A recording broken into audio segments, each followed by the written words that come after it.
قرآن حکیم، سیرت النبی صلی اللہ علیہ وآلہ وسلم، احادیث مبارکہ، فقہی مسائل کا بیان اور بہت کچھ انشاءاللہ تعالی جید علماء کرام کے ساتھ۔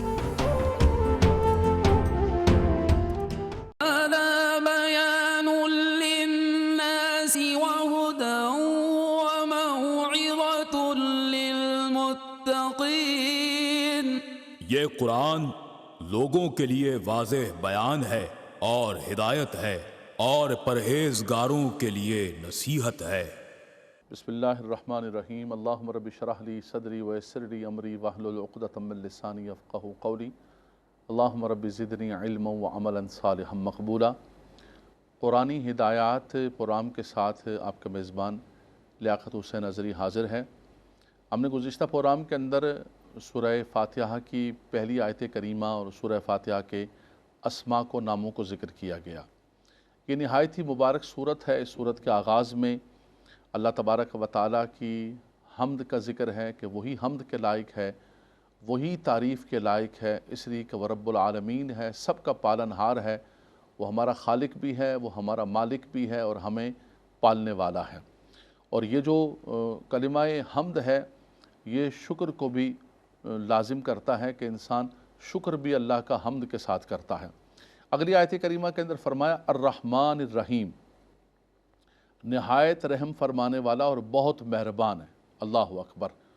یعنی رب تبارک و تعالیٰ نے، آپ دیکھیں کہ اس صورت کے اندر ہی، یہ نہایت مبارک صورت ہے، یہ وہ صورت ہے کہ جو پوری کی پوری جو ہے ایک ساتھ نازل ہونے والی صورتوں میں سے ایک صورت ہے، اور اس کے اندر رب تبارک و تعالیٰ نے صورت کے آغاز ہی کو اپنے بندے کو فرمایا کہ میرے بندے، تو میرا بندہ ہے اور تیرا جو خالق ہے، مالک ہے، رب ہے، پالن ہار ہے۔ یقیناً اللہ تبارک و تعالیٰ قہار بھی ہے، جبار بھی ہے۔ رب تبارک و تعالیٰ نافرمانوں کے اوپر غضب بھی فرماتا ہے، لیکن اصل اس کی حقیقت یہ ہے کہ وہ شفیق ہے، مہربان ہے اور بہت زیادہ مہربان ہے، مبالغے کے ساتھ، نہایت رحم فرمانے والا، بہت مہربان۔ اور اس کا یہ اعلان بھی ہے کہ میری جو رحمت ہے وہ میرے غضب پر حاوی ہے، سبقت لے گئی ہے۔ تو سب سے پہلے اس کی رحمت متوجہ ہے اور وہ اپنے بندوں کو یہی فرما رہا ہے کہ وہ رحم فرمانے والا اور مہربانی کرنے والا ہے۔ لفظ رحمان یہ خاص اللہ تبارک و تعالیٰ کے لیے ہے، بندوں کو رحمان نہیں کہا جا سکتا ہے۔ لفظ رحیم جو ہے یہ بندوں کو بھی کہا جا سکتا ہے، جیسے لفظ رحیم کے بارے میں رب تبارک و تعالیٰ نے اپنے لیے بھی فرمایا کہ ان اللہ بالناس لرؤوف الرحیم، اور اپنے محبوب علیہ السلام کے بارے بھی خود قرآن کے اندر فرمایا حریص علیکم بالمؤمنین رؤوف الرحیم۔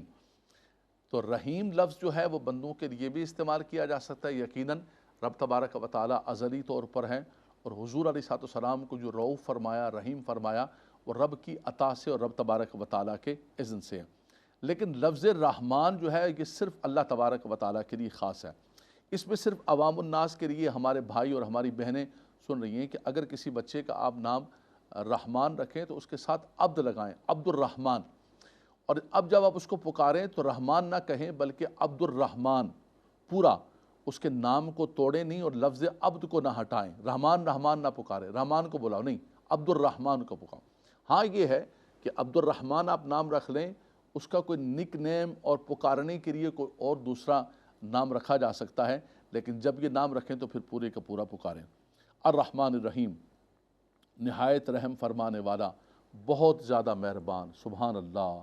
رحمان الدنیا والآخرہ، فرمایا دنیا و آخرت کے اندر وہ اپنے بندوں پر مہربانی فرمانے والا ہے، اور اس کی رحمت، اس کی شفقت، اس کی مہربانیاں سارے جہان کو گھیرا ہوا ہے، سارے جہان کو گھیرا ہوا ہے اس نے، اور وہ ہر پر اس کے مطابق رحمت فرماتا ہے، شفقت فرماتا ہے، جس کی جو ضرورت ہے۔ ماں کے پیٹ میں بچے کو کیا ضرورت ہے، اور پتھر کے اندر کیڑے کو بھی روزی دینے والا، زمین پر چلنے والی ہر چیز کو جو ہے روزی عطا کرنے والی ذات وہ رب العالمین، اور وہ رحمان اور رحیم ہے۔ سبحان اللہ۔ رب العالمین، الحمدللہ رب العالمین الرحمن الرحیم، جو سارے جہانوں کا پالن ہار ہے اور سب پر نہایت مہربان ہے اور رحم فرمانے والا ہے۔ اور وہ زمین پر چلنے والی وما من دابۃ فی الارض الا علی اللہ رزقها ویعلم مستقرها ومستودعها، ہر زمین پر چلنے والی چیز کو وہی روزی عطا فرماتا ہے اور سب پر کرم اور فضل فرماتا ہے۔ اس کی مہربانیوں کا اگر میں ذکر کروں تو الحمد سے لے کر والناس تک پورے قرآن کے اندر رب تبارک و تعالیٰ نے اپنی مہربانیوں کا ذکر کیا ہے کہ بندوں کو رب تبارک و تعالیٰ نے کتنی نعمتیں عطا فرمائیں۔ وَإِن تَعُدُّوا نِعْمَتَ اللَّهِ لَا تُحْصُوهَا، رب تبارک و تعالیٰ کی اتنی نعمتیں ہیں، اتنی مہربانیاں ہیں اور اتنی شفقتیں ہیں، اتنی کرم نوازیاں ہیں، فرمایا ان کو حساب و گنتی کے اندر، حساب و شمار کے اندر لا سکتے نہیں ہو، کاؤنٹنگ نہیں کر سکتے ہو کہ رب تبارک و تعالیٰ نے ہمیں کتنی نعمتیں عطا فرمائیں۔ اگر کسی شخص کے سانس بند ہو جائے، سانس نہ باہر آئے، سانس اندر نہ جائے، پانی جو رب تبارک و تعالیٰ پینے کے لیے دیتا ہے پی نہ سکے، پی لے تو نکال نہ سکے، ہر چیز ہمارے سر سے لے کر پاؤں تک جسم کا ایک ایک رونگٹا، ایک ایک سانس، ایک ایک لہجہ، ایک ایک لمحہ خدا کی قسم اس خدائے وحدہ لا شریک کی شفقتوں، مہربانیوں اور کرم نوازیوں کے تحت ہے۔ تو فرمایا تم فَبِأَيِّ آلَاءِ رَبِّكُمَا تُكَذِّبَانِ، اے گروہ انس و جن، تم اپنے رب کی کون کون سی نعمتوں کو جھٹلاؤ گے؟ کتنی نعمتیں ہیں، کتنی کرم نوازیاں ہیں؟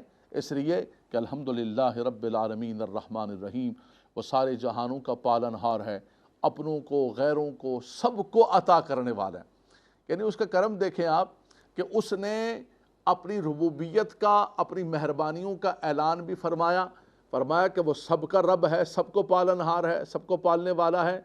اسی طرح فرمایا کہ جو کتاب عطا فرمائی، شہر رمضان الذی انزل فیہ القرآن ھدی للناس، فرمایا یہ قرآن کی دعوت بھی سب لوگوں کے لیے ہے، قرآن سب کے لیے، ھدی للناس ساری انسانیت کے لیے ہادی بن کر آیا، سب کو ہدایت کی دعوت دیتا ہے۔ یہ ہے میرے رب کی شان اور میرے رب کی اور دین اسلام کی عالمگیریت اور دین اسلام کی وسعتیں کہ رب تبارک و تعالیٰ کیا اعلان فرما رہا ہے، سب کو بلا رہے ہیں۔ اور کیسا بلا رہے ہیں؟ فرمایا میرا بندہ جب میری طرف چل کے آتا ہے، فرمایا وہ چل کر آتا ہے، میری رحمت دوڑ کر اس کو تھام لیتی ہے۔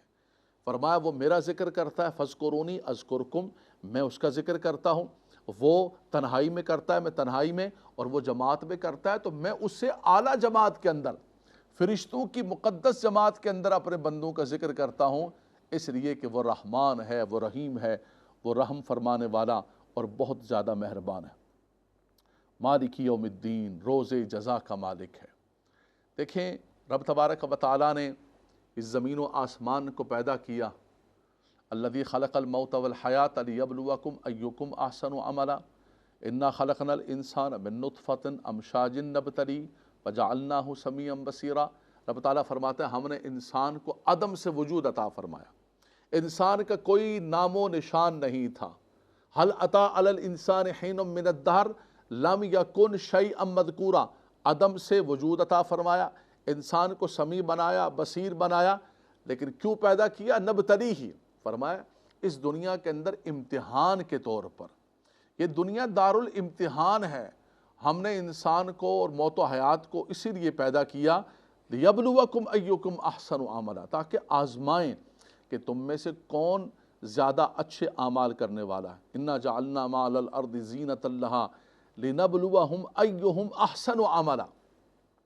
فرمایا زمین کو پیدا کیا، زمین کو ہر چیز سے مزین کیا، پہاڑوں کے میخیں بنایا، یہ آسمان کو چھت بنایا، یہ دریا، یہ صحرا، یہ سب کچھ ہر چیز رب تعالیٰ نے عطا فرمائی، لیکن اے انسان تجھے رب تبارک و تعالیٰ نے اس دنیا کے اندر ایک مقصد عظیم دے کر بھیجا ہے، تجھے عبث نہیں بنایا، تجھے رب تبارک و تعالیٰ نے بیکار نہیں پیدا کیا۔ افحسبتم انما خلقناکم عبثا وانکم الینا لا ترجعون، کیا تم نے گمان کر لیا کہ رب تبارک و تعالیٰ نے تمہیں ایسے ہی پیدا کر دیا اور تمہیں کوئی مارنے والا نہیں ہے، تمہیں کوئی پیدا کرنے والا نہیں؟ جیسے کہ دہریے کہتے ہیں وما یہلکنا الا الدہر، ہمیں کوئی مارنے والا نہیں، ہمیں کوئی پیدا کرنے والا نہیں، نہیں، منہا خلقناکم وفیہا نعیدکم ومنہا نخرجکم تارۃ اخری، یہ تمہیں کس نے کہا ہے؟ ہم تو اپنے میت کو دفناتے ہوئے، قبر پر مٹی ڈالتے ہوئے بھی اس بات کا اظہار کرتے ہیں کہ ہمیں پیدا کرنے والی بھی ایک ذات ہے، ہمیں موت دینے والی بھی ایک ذات ہے، اور ایک دن لوٹ کر ہم نے اس کی بارگاہ کے اندر جانا ہے، اس لیے کہ مالک یوم الدین، وہ روز جزا کا مالک ہے۔ روز جزا ایک دن قائم ہونی ہے۔ اسی سورہ فاتحہ کے ساتھ سورہ بقرہ کا آغاز ہوتا ہے، جس میں ذالک الکتاب لا ریب فیہ یؤمنون بالغیب سے آغاز ہوتا ہے۔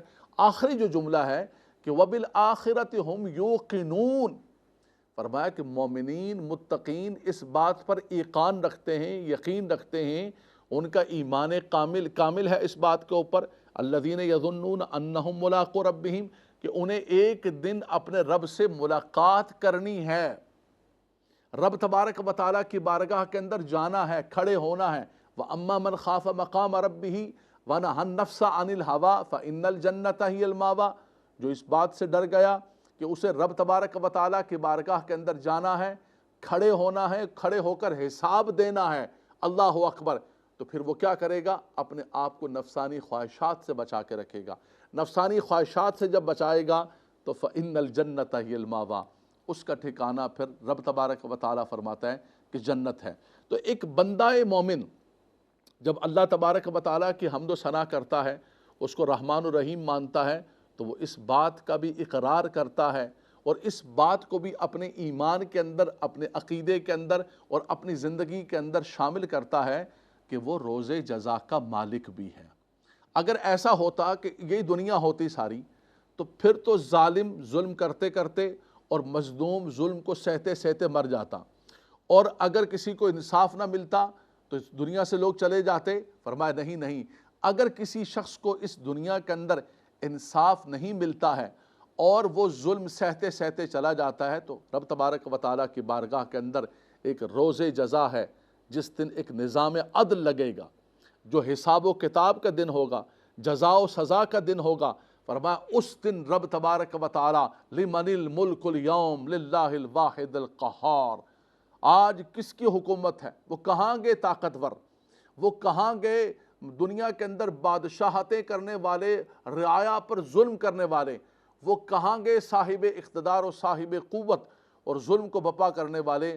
آج رب تبارک و تعالیٰ کی عدالت کے اندر ان کو کھڑا کیا جائے گا، اس لیے کہ مالک یوم الدین، وہ روز جزا کا مالک ہے، روز جزا کا وقوع ہونا ہے۔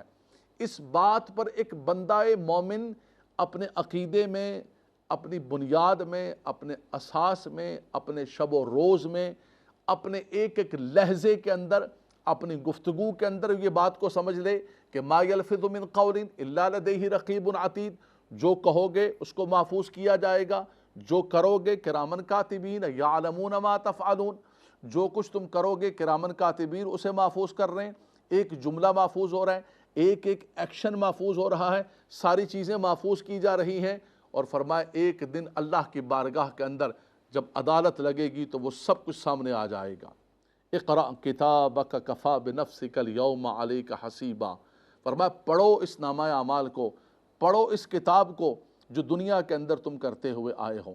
تو ایسا نہیں ہو سکتا کہ یہ دنیا یہیں پر ختم ہو جائے، یہ دنیا تو دار الامتحان ہے، یہ دنیا تو دار الاعمال ہے، یہاں پر ایک دنیا ایک وقت میں بالکلیہ اس دنیا کو ختم کیا جائے گا، اور اس کے بعد جب سب کے اعمال ختم ہو جائیں گے تو پھر رب تبارک و تعالیٰ سب کو میدان محشر کے اندر جمع کرے گا، اور وہاں پر رب تبارک و تعالیٰ، اللہ اکبر، وہ ایک دن جو ہوگا میدان محشر کا 50,000 سال کے برابر ہوگا۔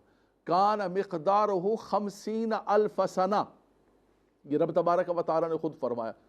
سورج سوا نیزے پر زمین تانبے کی، انسان جو ہے وہ ڈبکیاں کھا رہا ہوگا اپنے پسینے کے اندر، لیکن جن پر اللہ کا کرم ہوگا تو وہ رب تبارک و تعالیٰ کے عرش کے سائے تلے ہوں گے۔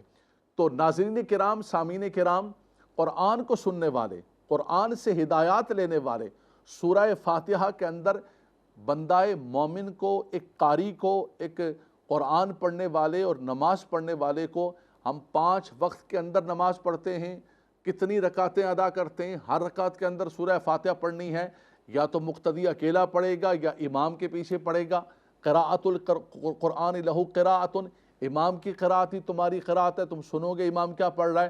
سب کے اندر یہ اعلان ہوتا ہے کہ مالک یوم الدین، سن لو وہ روز جزا کا مالک ہے، اس کی بارگاہ کے اندر تم نماز پڑھ رہے ہو، اس کی بارگاہ کے اندر تم سجدہ ریز ہو رہے ہو، اس کی حمد و ثنا کر رہے ہو، سلام پھیرنے کے بعد جب بازار کے اندر جاؤ گے، معاشرے کے اندر جاؤ گے، گھر کے اندر جاؤ گے، یہ نہ ہو کہ تم نفسانی چیزوں کو جو ہے ان کے مطابق تم زندگی بسر کرنا شروع کر دو۔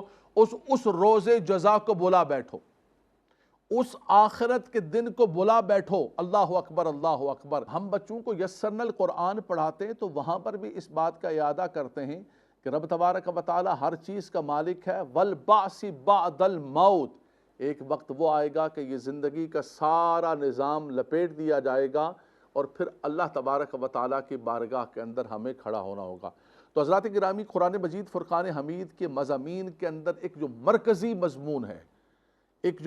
مضمون ہے، جہاں اللہ تبارک و تعالیٰ کی توحید، اللہ کی ربوبیت کاملہ، رب تبارک و تعالیٰ کا خالق و مالک ہونا، وہاں پر یہ بھی ہے کہ وہ روز جزا کا مالک ہے، اور ہم اس بات پر ایمان کامل رکھیں اور اپنی زندگی کے اندر محسوس کریں کہ ہمیں اللہ کی بارگاہ کے اندر کھڑے ہونا ہے۔ رب تبارک و تعالی ہمیں اس دن کی تیاری کرنے کی توفیق عطا فرمائے اور اپنی زندگی کو پاکیزہ گزارنے کی توفیق عطا فرمائے۔ حضرات گرامی، آج کے ہم نے اس قرآنی ہدایات کے اندر سورہ فاتحہ میں سے ہم نے رحمان اور رحیم ہونے کا ذکر کیا کہ اس کی رحمتیں کس اعتبار سے شامل ہیں، اس دنیا میں بھی، آخرت میں بھی، اور ماں کے پیٹ سے لے کر انسان کو جس کو جہاں جو ضرورت پیش آتی ہے وہ مالک و مولا کی رحمت اس کو شامل حال ہوتی ہے۔ دوسرا، اسلام کا اور قرآن کا ایک بنیادی جو فکر ہے، والبعث بعد الموت، کہ مرنے کے بعد اٹھنا، یہ عقیدہ، یہ ایمان اور یہ جو اساس ہے، اس کے حوالے سے اس مبارک صورت کے اندر ذکر کیا گیا ہے کہ وہ مالک یوم الدین ہے، روز جزا کا مالک ہے، اور ہم نے اس مالک کی بارگاہ کے اندر ایک دن حاضر ہونا ہے۔ اللہ تبارک و تعالی ہمیں قرآنی ہدایات کے مطابق زندگی بسر کرنے کی توفیق عطا فرمائے۔ وآخر دعوانا الحمدللہ رب العالمین۔